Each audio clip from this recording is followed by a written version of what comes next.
What is up, guys? Today we're going to be looking at the Moto G7 Power. So I was supposed to do this one a really long time ago. I got a request, but I'm now finally able to check this one out because I got a really good deal on it. So it cost me like nothing, but it's going for $170 right now on Amazon, and it's a pretty interesting phone for a specific type of person. Now you guys know in this sort of price line, I prefer like the G7 or the V40 for this almost $200 price point, but this is very interesting. It has something that the V40 and G7 does not have. So let's go ahead and start off with the design here. So there's nothing really special about the design. It's the standard Motorola design. It really reminds me of the G7 Play. It's just a plastic phone pretty much. It's kind of a hefty phone because you have such a large size battery in here, which we will talk about a little bit more. But to get back on the design of this phone, it's pretty much the standard design. You have USB Type-C, you've got your volume rockers, headphone jack, and power button. So that's pretty much it, and we have a 6.2 inch display on here at 720p plus 279 for the PPI. It's a pretty nice display. It's very bright, so not an issue outdoors.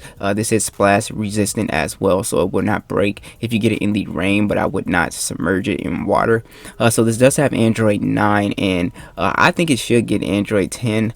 You have the Snapdragon 632 processor and the Adreno 506. Performance wise on here has been pretty snappy and actually pretty fast because Motorola has the stock version of Android pretty much, which I always like, the Google Now page, and you also have just a very clean settings, and everything on here is just pretty snappy. So no real issues with the software. Something I really like with Motorola phones, and that's one of the, I guess, bonuses with these kind of stock version phones. You do have Moto actions on here with pretty much your same gestures, your chop gestures for the flashlight, attentive display. All of that stuff is still on here in the Moto app.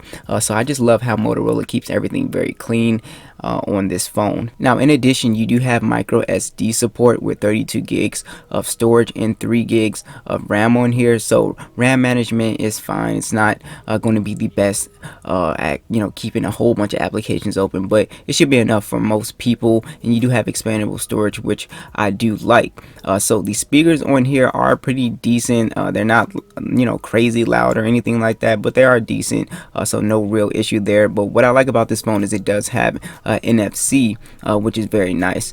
So the fingerprint scanner on the back is also very fast, so I had no issues there. So as you can see, this camera has just one camera. It's a 12 megapixel standard camera, but it does shoot in 4K 30 FPS, and then you have a single camera which shoots in 8 megapixels 1080p. So having that one camera, you don't have the ultra wide camera on here or a depth sensor, macro, anything. You're just stuck with that one. So if you're fine with that, just taking standard photos, it is what it is. But the photos on here, as you can see, are pretty decent. They're not anything like too crazy, but I found that the photos were really nice in good lighting conditions, especially for this price point. I didn't really have an issue, but at this price, can you get better photos? Yes, but you're not really buying this phone for the camera. You're buying it for the battery. So you have a 5,000 milliamp battery with 18-watt fast charging on here. So that is the highlight with this phone. Motorola has this rated at 3 days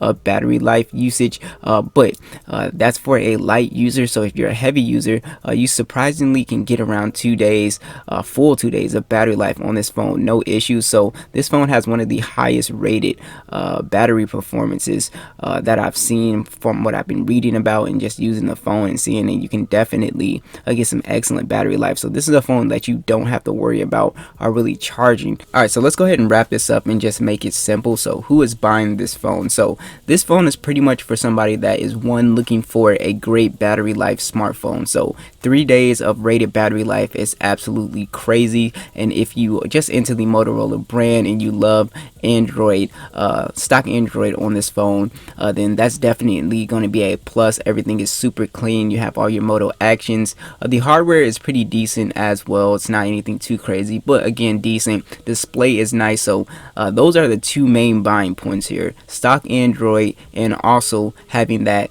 outrageous battery life with this phone. So that's pretty much it, guys. Very simple. I will catch you guys in the next video.